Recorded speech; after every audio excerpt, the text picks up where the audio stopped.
There was an old show called A Thousand Ways to Die, and it's a catchy title. But if you actually sit down with the 300,000-year story of our species, you realise 1,000 doesn't even begin to cover it. The real number is closer to 1,000,000, and I'm not sure even that's enough. Across the ages, human beings have met some genuinely horrific ends. And while modern medicine and technology have made the truly gruesome ones rarer than they used to be, the ancient world was a far harder place to survive. Most of the time we can only guess at what our ancestors endured, but every so often we don't have to guess. Every so often researchers get lucky, at the terrible expense of some deeply unfortunate individual. And we get to see, written into the bones themselves, exactly what one human being suffered thousands of years ago. Today I want to walk you through the most brutal of those cases, the ones where the bones tell the whole story. Let's start with a record nobody would ever want to hold.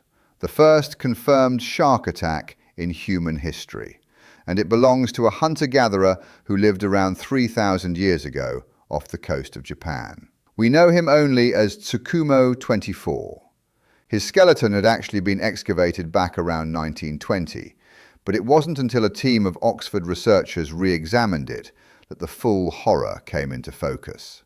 The bones were covered in cuts and gouges, not a few, not a dozen, but at least 790 separate marks, so deep they scored the bone itself. At first, the pattern was baffling. The wounds looked almost like they'd been made by metal blades, but this man belonged to the Jomon culture, which had no metalworking at all. So there was no murderer with a sword. Looking closer, the researchers saw the marks were V-shaped and matched exactly what you see in modern shark attacks. Combined with where he was found, on the coast, the conclusion was clear. A large tiger shark or a great white had killed him.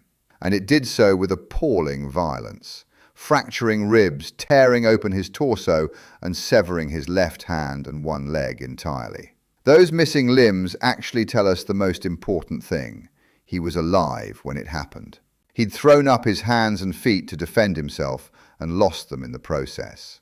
This wasn't a body scavenged after death. It was a living man fighting a shark and losing. And here's the detail that makes it real. He wasn't found at sea. He was found buried properly in his community's cemetery, his body not having been in the water long. Which means he wasn't alone. The reconstruction is heartbreaking in its ordinariness. A group of Jomon fishers goes out on a boat. This man enters the water, to spearfish maybe, or haul up a catch. Blood draws in a shark, and it takes him. His companions pull him from the water and race for shore. But it's already too late. All they can do is bury him. Now, that story ended the only way it could, but not every catastrophic injury in the record is a death sentence. Sometimes ancient people didn't just survive horrific wounds, they went on to live for years. And the best example is the oldest known amputation on Earth, dating back an astonishing 31,000 years. For a long time, the record for the oldest amputation was a 7,000-year-old Neolithic farmer. Then, in a cave in Borneo, researchers found a young adult missing the lower left leg and foot, and the cut was clean, deliberate, and fully healed. The remaining bone was partially withered and small, suggesting the amputation had happened when this person was just a child. Sit with what that means. 31,000 years ago, with no metal, no anesthesia, someone took a sharpened stone tool and successfully amputated a child's leg, navigating around arteries, nerves and tissue, and somehow keeping the wound free of infection. That's a feat that would be impressive today, when some studies still report infection rates as high as 40% after major amputations. And this child lived, surviving into their 20s before dying of something else entirely, in rugged, mountainous cave country where getting around on one leg would have been a daily struggle. Which tells us something profound. They were cared for years. This is one of the oldest pieces of hard evidence we have for human compassion. But I'd be painting a false picture if I only showed you the compassion, because humans, then as now, were also capable of remarkable cruelty. In France, at a site called Saint-Paul-Trois-Châteaux, 3 women were found buried together, dated to around 5,500 years ago. And only recently did scientists work out what had really happened. 2 of them had been forced into tight pits in contorted positions and pinned down with heavy grindstones, buried alive. The arrangement of their limbs suggested a rope had once bound their legs to their necks so that they would slowly strangle themselves, a technique that, chillingly, mirrors a torture method later used by the Italian mafia. But this wasn't revenge. The structure was built to resemble a grain silo, and a 3rd woman was laid on top, unbound, apparently for symbolic reasons. This was an agricultural sacrifice, and the site was aligned so that on the solstice the sun would fall directly on the silo. Twisted, yes, but organized, deliberate, ritual. A stranger and lonelier kind of killing turned up on the other side of the world, in Los Angeles of all places. You've probably heard of the La Brea tar pits. What most people don't know is that they've yielded thousands of Ice Age animals, dire wolves, saber-toothed cats, mammoths, and exactly 1 human being. A woman between 18 and 30 at death who lived around 10,000 years ago and stood under 5 feet tall. Now, here's what's odd.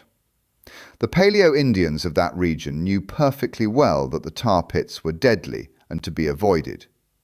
So how did she end up in one?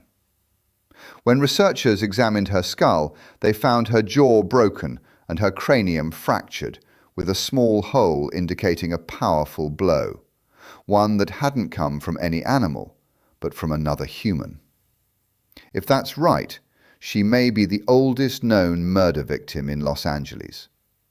We don't know why she was attacked, or whether she died before she went into the tar or drowned in it while still alive.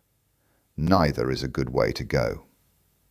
And speaking of drowning, there's a man who holds the grim distinction of being the oldest modern human we know of to have drowned. And he did it, of all places, in the Atacama Desert of Chile, one of the driest places on the planet.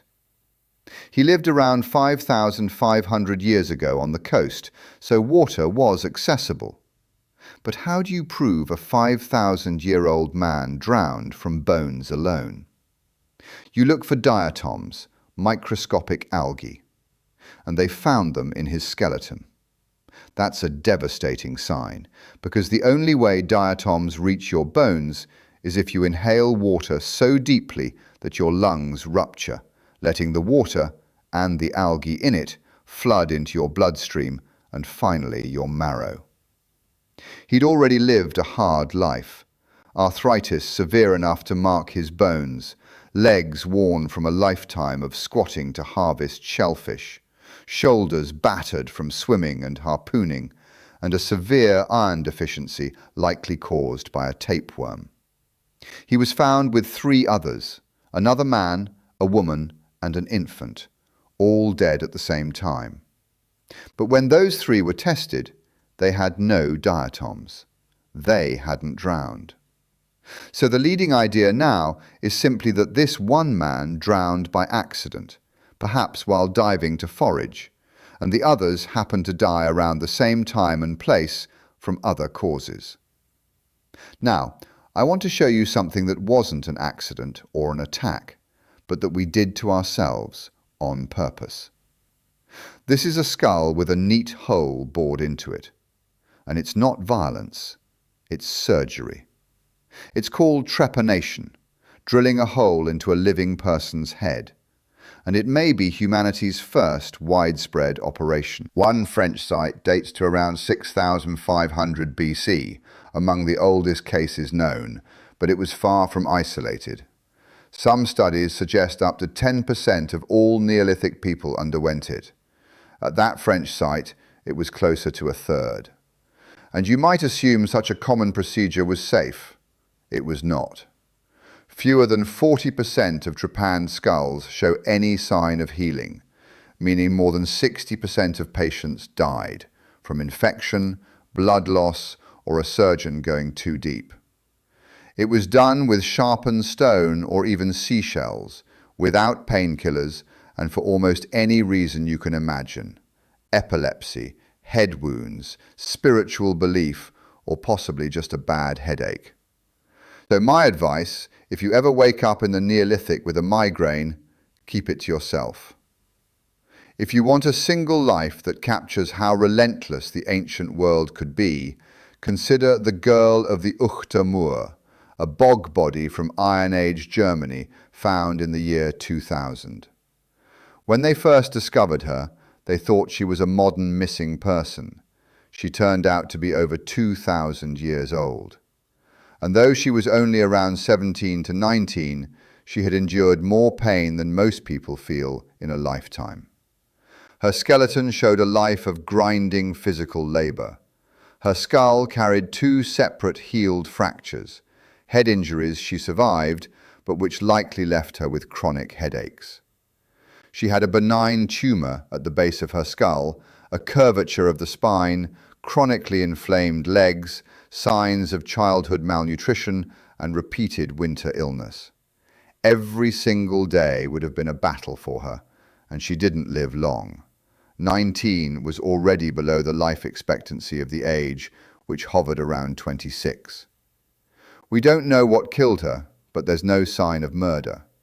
What we do know is that she was found alone and naked, stripped of any belongings, suggesting someone altered her body after death and hid it in the bog. And there's a final cruelty. When she was recovered, it was by accident, by a machine that tore her remains into 100 pieces that had to be stitched back together. And then there's the man who started something. Currently the first known victim of the plague, a hunter-gatherer from present-day Latvia, dead around age 20, 5,000 years ago. He'd been bitten by a rodent, and that bite carried Yersinia pestis, the same bacterium behind the Black Death and the plague of Justinian. We don't know which form killed him, but we know that the thing that killed this one man would, across the centuries to come, go on to kill well over 100 million more. So what's the thread running through all of this? Sharks, sacrifice, murder, drowning, crude surgery, disease, and a great deal of human cruelty. The Neolithic in particular has given us a grim abundance of skeletons bearing marks of violence and even cannibalism. And I think the honest takeaway is this: for all the very real problems of the modern world, when you lay it beside the world these people actually lived and died in, maybe today isn't so bad after all. Thanks for watching, and until next time, keep looking up.